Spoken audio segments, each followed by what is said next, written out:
the excellence in operations and paradigm that we use to analyze it does not need to change. However, since the context change, the application will change.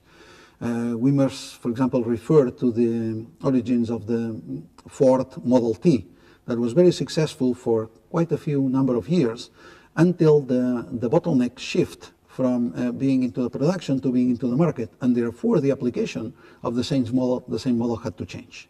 Well, that hasn't really changed much, except that the focus has changed. In operations, we always look at cost and we look at agility. In the past couple of years, due to the growing markets and the growing demands from the consumer side, we have always looked at agility. In this crisis, with disappearing demand, we have to look at cost, and we have to use operations and improvements in our processes to reduce the cost structure. There is no general solution. I think every company will have to identify what is their current situation and how they can move to a more competitive position. For some companies, it may mean cutting prices and therefore cutting cost. For others, it may mean maybe the opposite, which is reducing volume and therefore being able to sell at a higher price. Depends on the kind of product that they are doing. One of the things we can say, however, is that it is not going to be a good solution to just cut across the board, because what you need to define is exactly where do you want to have your competencies and probably leverage this more.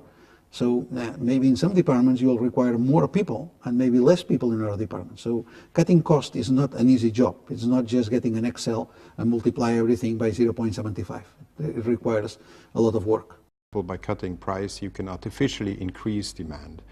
Nevertheless, what we should do is we should certainly look at, as I said before, the processes, try to be smarter about what we do instead of doing things like laying off people, which in any company that is well managed always should be the very last thing that you do. Well, lean operations is the development of the original just-in-time from Toyota in the 1980s.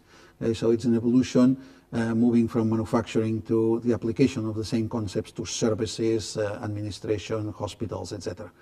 The basic idea is identify everything that we do and classify it in something that adds value or something that is a waste. In cases like the ones we are facing nowadays, this is a very good methodology because it allows us to classify the things where we can cut cost and the things when we need to leverage. Therefore, I think it's a wonderful opportunity if companies have not done it yet to squeeze value of their existing operations by applying the Lean principles. In this environment of an economic crisis, we have to make sure that everything that we use in our companies and processes actually adds value. And there are many things that we find in companies that do not add value, but were needed in the past as we were growing significantly. So some companies have been very successful in doing this. For example, Porsche, or as some people call it, Porsche, a company that a mere 10-15 years ago was very close to disappearing, to going bankrupt. And then by implementing lean processes adopted from Toyota, they did a very strong turnaround, and in a mere 10 years went from losing money to making more than €1 billion in profits just by introducing these concepts. I think it's a good opportunity. However, we must say that not all the companies will be able to survive. So some companies will survive and therefore will be better prepared to face the future, among other things because there will be not so many competitors when the economy recovers. However, we need to ensure what do we mean by survival and being prepared for the long term. It is very common that what we need to do in the short term is not necessarily what is going to give us leverage in the long term. So it's going to be some trade-off between things that we need to do to be able to manage the crisis and things that we need to do to come out with a strong position after the crisis. We can certainly take advantage of this situation, of this current economic crisis.